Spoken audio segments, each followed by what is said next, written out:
भाजप राम मंदिराचं राजकारण करतं एकी व्यवसाय हे त्यांनाच ठाऊक अशी बोचरी टीका राष्ट्रवादी काँग्रेसचे ज्येष्ठ नेते शरद पवारांनी केली। अयोध्येमध्ये राम मंदिर उभारलं गेलं त्याचा आपल्याला आनंद आहे। अयोध्येतील राम मंदिर प्रतिष्ठापना सोहळ्याचं निमंत्रण आपल्याला आलेलं नाही असंही शरद पवारांनी सांगितलं। देशाचा इतिहास फार मोठा आहे आणि भाजपच्या लोकांना त्या इतिहासाशी काही घेणं देणं नाहीये। भाजपचं म्हणणं आहे देश 2014 साली जन्माला आला त्याआधी बाबरी प्रकरणादरम्यान ते बिळात लपून बसले होते अशी टीका उबाठा गटाचे खासदार राऊतांनी केली। देशातील कोणत्याही साहसी लढ्यात किंवा संघर्षात भाजपचा समावेश नव्हता असंही ते म्हणाले। संजय राऊत यांना वर्बल डायरिया झाला असा टोला गिरीश महाजनांनी लगावला। उठसूट काही ना काही बडबड करायची राऊतांना सवय आहे त्यामुळे त्यांच्या बोलण्याकडे कुणी लक्ष देत नाही असंही गिरीश महाजन म्हणाले। राज्यात सध्या जे राजकीय वातावरण आहे ते बघून आपण व्यथित झालो अशा भावना संभाजीराजे छत्रपतींनी व्यक्त केल्या। पुन्हा छत्रपती शिवाजी महाराजांच्या स्वराज्याची गरज असल्याचं ते म्हणाले। सिल्लोड तालुक्यातील घाटनांद्रा इथं छत्रपती शिवाजी महाराज स्मारकाच्या भूमिपूजनादरम्यान ते बोलत होते। देशात लवकरच लोकसभेच्या निवडणुका पार पडणार आहेत, त्यानंतर लगेच राज्यात विधानसभेची निवडणूक असणार आहे। या पार्श्वभूमीवर राष्ट्रवादी काँग्रेसच्या अजित पवार गटाच्या प्रत्येक जिल्हाध्यक्षाला पक्षाकडून भारी गिफ्ट मिळालंय। पक्षाच्या प्रचाराकरता आणि फिरण्यासाठी राज्यातील तब्बल 40 जिल्हाध्यक्षांना चारचाकी वाहनांचं वाटप करण्यात आलं। लोकसभा निवडणुकीच्या पार्श्वभूमीवर आता भाजप तयारीला लागलेला आहे। राज्याचे उपमुख्यमंत्री देवेंद्र फडणवीस आता निवडणुकीच्या पार्श्वभूमीवर प्रचाराच्या मैदानात उतरणार आहेत। फडणवीस राज्यभर मॅरेथॉन दौरा करणार आहेत। फेब्रुवारी महिन्यात देवेंद्र फडणवीसांच्या दररोज 3 सभांचं नियोजन असणार आहे। लवकरच या संदर्भात वेळापत्रकही निश्चित होईल। शिवनेरी किल्ल्यावरून खासदार अमोल कोल्हेंनी शेतकरी आक्रोश मोर्चाला सुरुवात केली। शेतकऱ्यांच्या विविध मागण्यांकरता कोल्हेंनी हा एल्गार पुकारला। दरम्यान शेतकरी आक्रोश मोर्चाच्या पहिल्या दिवशी डॉक्टर अमोल कोल्हे यांच्या नेतृत्वाखाली चाकण शहरात मशाल मोर्चाचं आयोजन करण्यात आलं। सरकारला अनेकदा शेतकऱ्यांच्या अडचणी सांगितल्या तरी सरकारला जाग येईना। कांदा निर्यातीबाबत सरकारनं अडचण निर्माण केली आहे, त्यामुळे आता खासदार अमोल कोल्हे शेतकऱ्यांकरता रस्त्यावर उतरलेत। दरम्यान अजित पवारांनी हा मोर्चा पर्सनली घेऊ नये असं मत जयंत पाटलांनी व्यक्त केलं। अमरावती दौऱ्यावर असलेल्या शरद पवारांची रिपाई नेते डॉक्टर राजेंद्र गवई यांनी भेट घेतली। नवनीत राणा यांनी भाजपची कास धरल्यानं गवई पुन्हा एकदा लोकसभा लढवण्याची तयारी करतायत, त्यामुळे या भेटीनं राजकीय वर्तुळात चर्चा रंगली आहे। नागपूर जिल्हा सहकारी बँक घोटाळा प्रकरणी सुनील केदार यांना न्यायालयानं 5 वर्षांच्या तुरुंगवासाची शिक्षा सुनावली आहे। सुनील केदार यांनी शिक्षा स्थगिती आणि जामिनाकरता अर्ज केलाय। सुनील केदार यांच्या जामीन अर्जावर कोर्ट उद्या निर्णय देणार आहे। दरम्यान प्रकृती बरी नसल्यानं सध्या सुनील केदार यांच्यावर नागपूर मेडिकल रुग्णालयामध्ये आयसीयू मध्ये उपचार सुरू आहेत। क्रिकेटची आवड असणाऱ्या सुप्रिया सुळेंनी हातात बॅट घेतली। सुप्रियाताई बॉलच्या प्रतीक्षेत क्रीजवर उभ्या होत्या। साडी नेसून चष्मा लावून आपल्या नेहमीच्या अंदाजात सुप्रियाताईंनी हातात बॅट धरली। मैदानात जोरदार बॅटिंग करत त्यांनी निश्चय पक्का केला। नारायणगाव इथं शेतकरी आक्रोश मोर्चात सहभागी शेतकऱ्यांकरता स्वतः खासदार अमोल कोल्हे यांनी जेवण वाढलं। भर उन्हात मोर्चात सहभागी झालेल्या शेतकऱ्यांची भूक मिटवण्याकरता कोल्हे स्वतःच वाढपी झाले। तसंच मोर्चाच्या बंदोबस्तात असणाऱ्या पोलिसांनाही कोल्हे यांनी जेवण वाढलं। अजित पवार आणि अमोल कोल्हे यांच्यात शाब्दिक युद्ध रंगलंय। आगामी लोकसभा निवडणुकीत शिरूर लोकसभा मतदारसंघात अमोल कोल्हेंचा पराभव करण्याचा अजित पवारांनी निश्चय केलाय। अजितदादांची राजकीय भूमिका बदलली मात्र शेतकऱ्यांबाबत भूमिका कायम ठेवतील असा आशावाद अमोल कोल्हेंना आहे। धुळे शहराला नियमित पाणीपुरवठा करण्याकरता 171 कोटी रुपये खर्च करून तयार करण्यात आलेल्या अक्कलपाडा पाणीपुरवठा योजनेचं लोकार्पण पार पडलं। पालकमंत्री गिरीश महाजन यांच्या हस्ते हा लोकार्पण सोहळा संपन्न झाला। आरबीआय कार्यालयातील धमकीच्या ईमेल प्रकरणी मोठी कारवाई करण्यात आली आहे। धमकीचा मेल पाठवणाऱ्याला मुंबई गुन्हे शाखेच्या वतीनं गुजरातमधील वडोदरा शहरातून अटक करण्यात आली आहे। छत्रपती संभाजीनगर धर्मांतर प्रकरणामध्ये आणखी 3 आरोपींना बेड्या ठोकण्यात आल्यात। न्यायालयानं सर्वांची 9 जानेवारीपर्यंत न्यायालयीन कोठडीत रवानगी केल्याची माहिती पोलिसांनी दिली आहे। 21 डिसेंबरच्या रात्री 9 वाजता ओसामाने 2 शाळकरी मुलांना खोलीत बोलावलं, आतून कडी लावली। दोन्ही मुलांना एका विशिष्ट धर्माबाबत तो सांगत होता, त्यांच्या धर्मांतराचा प्रयत्न तो करत होता। सांगली जिल्ह्यातील ऊस दराबाबत अखेर तोडगा निघालाय। सांगलीत साखर कारखानदार, जिल्हा प्रशासन आणि शेतकरी संघटनेच्या कार्यकर्त्यांची बैठक पार पडली। या बैठकीमध्ये साखर कारखान्यांची विनाकपात ऊसाला 1175 रुपये दर देण्याचं निश्चित झालेलं आहे।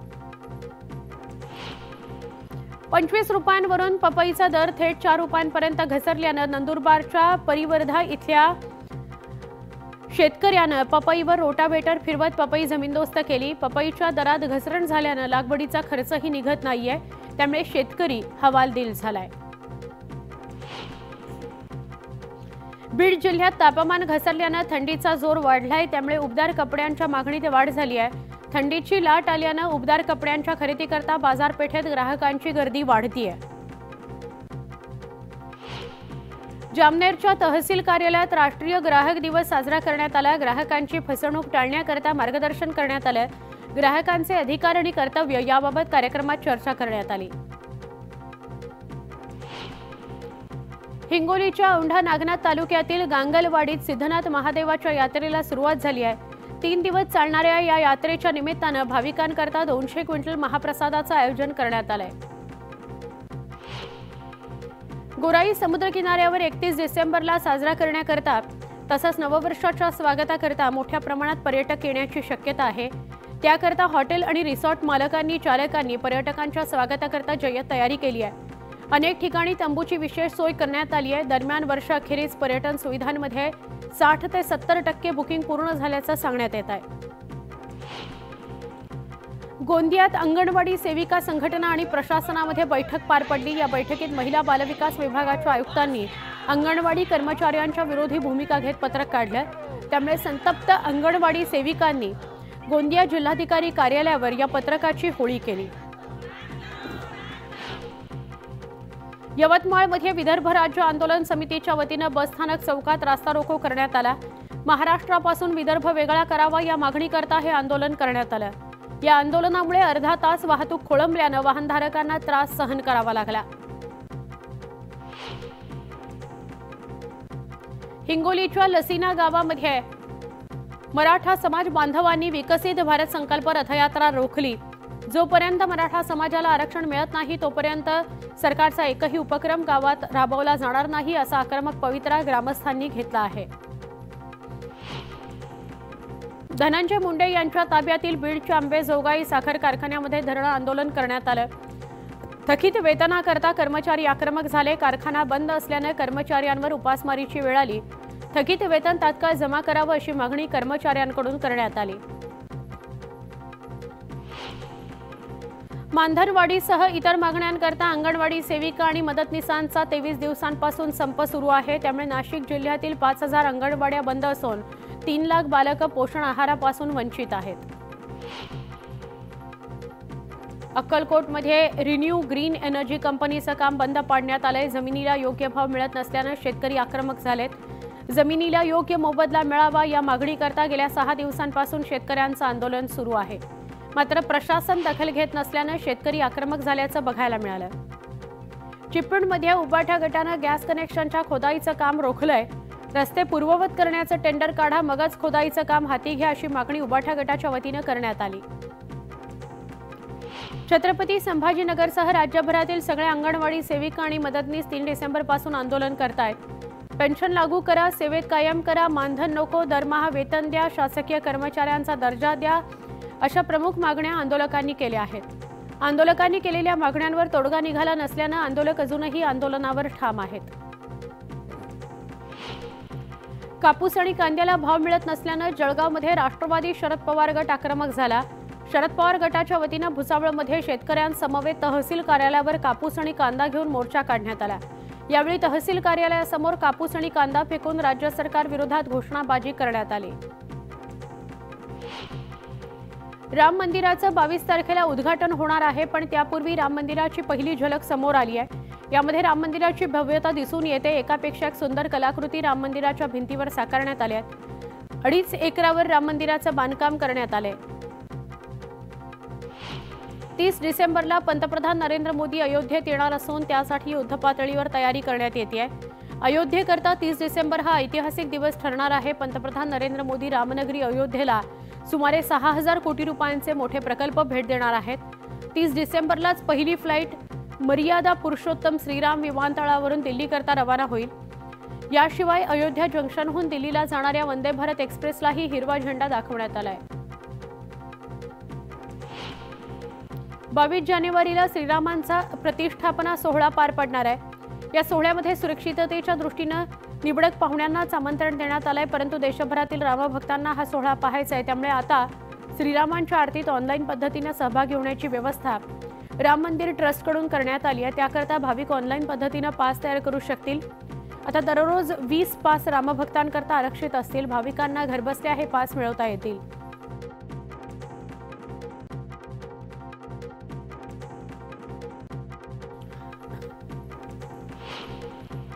उत्तर प्रदेशात खूप थंडी आहे। रामलल्लाला थंडीपासून वाचवण्याकरता अयोध्येमध्ये अनेक प्रयत्न केले जात आहेत। प्रभू श्रीरामाला खास जयपूरहून लोकरीचे कपडे बनवण्यात आलेले आहेत। प्रभू श्रीरामाची एखाद्या छोट्या बालकाप्रमाणे अयोध्येत रोज सेवा केली जाते। श्रीरामांच्या मंदिरात हीटर बसवण्यात आलेले आहेत। तसंच रामांना अर्पण करण्यात येणाऱ्या नैवेद्यातही अनेक बदल करण्यात आलेले आहेत। झारखंडमधील हजारीबागची रामनवमी जगभरात प्रसिद्ध आहे। अयोध्येतील राम मंदिरावर हजारीबागेत बनलेला महावीर झेंडा फडकवण्यात येणार आहे। 40 फूट लांब 42 फूट रुंद झेंडा बनवण्याची ऑर्डर 81 वर्षाच्या नवल किशोर खंडेलवाल यांनी दिली आहे। ते स्वतः हा झेंडा घेऊन अयोध्येला जाणार आहेत। वाशिमच्या मंगळूरपीर तालुक्यातील तरहाळ इथल्या भायाजी महाराज यांच्या 149व्या यात्रा महोत्सवानिमित्त श्रीराम आणि भरत भेटीच्या उत्सवाचं आयोजन करण्यात आलंय। तसंच रावण आणि कुंभकर्णाच्या पुतळ्याचं दहनही करण्यात आलंय। हा यात्रा महोत्सवाचं 149वं वर्ष आहे। जळगाव शहरातील धनाजी काळे नगरमध्ये राहणाऱ्या मक्तेदार विशाल वाघ यांच्या घरावर 15 ते 16 अज्ञात हल्लेखोरांनी हल्ला केला। दुचाकीवरून आलेल्या हल्लेखोरांनी अर्वाच्य भाषेत शिवीगाळ करत तलवारी आणि दगडांच्या सहाय्याने हल्ला केल्याचा प्रकार सीसीटीव्हीत कैद झालाय। या घटनेनं जळगाव शहरात खळबळ माजली आहे। मुंबईच्या मालाड पश्चिम इथल्या जैन मंदिर रोडवरच्या ॲक्मे शॉपिंग सेंटरला भीषण आग लागली। शॉपिंग मॉलमधील पहिल्या मजल्यावरील वातानुकूलित यंत्राला आग लागल्याची माहिती समोर आली आहे। या घटनेची माहिती मुंबई अग्निशमन दलाला मिळाली। 5 गाड्या घटनास्थळी दाखल झाल्या। आगीमध्ये कोणतीही जीवितहानी झालेली नाही, पण आगीवर नियंत्रण मिळवण्यात अग्निशमन दलाला यश आलंय। पुणे जिल्ह्यात नियोजन समितीच्या निधीवरून अजित पवार आणि भाजपमध्ये वाद झाला। अजित पवार यांनी पालकमंत्री झाल्यापासून राष्ट्रवादी काँग्रेसच्या कार्यकर्त्यांच्या मागणीवरून सुमारे 800 कोटींची कामं जिल्हा नियोजन समितीकडून मंजूर केली। मात्र त्यापूर्वी चंद्रकांत पाटील पालकमंत्री असताना भाजपच्या कार्यकर्त्यांची मंजूर केलेली कामं त्याला निधीच दिला नाही असं अजित पवारांनी न दिल्यानं अजित पवारांनी मंजूर केलेली कामं रद्द करण्याची मागणी भाजपच्या जिल्हा नियोजन सदस्यांनी केली आहे। वंचित आघाडी आणि महाविकास आघाडीची विचारधारा एकच आहे। त्यामुळे प्रकाश आंबेडकरांनी महाविकास आघाडीत यावं। जे वादविवाद आणि दंगा निर्माण करतात त्यांच्या विरोधात उभं राहायचं असल्यास एकोपा गरजेचा आहे असं यशोमती ठाकूर म्हणाल्या। संभाजीनगरातल्या उमेदवारीवरून चंद्रकांत खैरे आणि अंबादास दानवेंमध्ये झुंपली आहे। मातोश्रीवर उद्धव ठाकरेंनी लोकसभा मतदारसंघाचा आढावा घेतला। यावेळी छत्रपती संभाजीनगरातील उमेदवारीबाबत चर्चा झाल्याचं सांगण्यात येत आहे। लोकसभा निवडणुकीकरता खैरेंच्या बाजूने पदाधिकाऱ्यांचा कल आहे अशी माहिती समोर येते। डॉक्टरेटच्या मुद्द्यावर खासदार संजय राऊतांनी टीका केली होती। राऊतांच्या या टीकेला भाजप आमदार शेलारांनी उत्तर दिलं। रोज सकाळी टीव्हीवर फालतू बडबड करून अथवा मराठी माणसाच्या घराचं कटकमिशन खाऊन डॉक्टरेट मिळत नाही असं शेलार म्हणाले। अयोध्येमध्ये 22 जानेवारीला रामलल्ला यांची 527 वर्षांनंतर सुंदर मंदिरात प्रतिष्ठापना होते। या आधी राज्यात अनेक वर्ष वेगवेगळी सरकारं होती, पण जनतेनं मोदींकरता मतदान केलं। नरेंद्र मोदींना पंतप्रधान व्हावं लागलं। त्यानंतर आता 527 वर्षांनी ते सुंदर मंदिरात विराजमान होणार आहेत असं चंद्रशेखर बावनकुळे म्हणाले। छत्रपती संभाजीनगरच्या MRGS रस्त्यात भ्रष्टाचार झाल्याचा कन्नडच्या शेतकऱ्यांनी आरोप केलाय। यावेळी कन्नडच्या शेतकऱ्यांनी अंगावर पेट्रोल टाकून आत्मदहनाचा प्रयत्न केला। आत्महत्येचा प्रयत्न करणाऱ्या शेतकऱ्यांना पोलिसांनी ताब्यात घेतलं।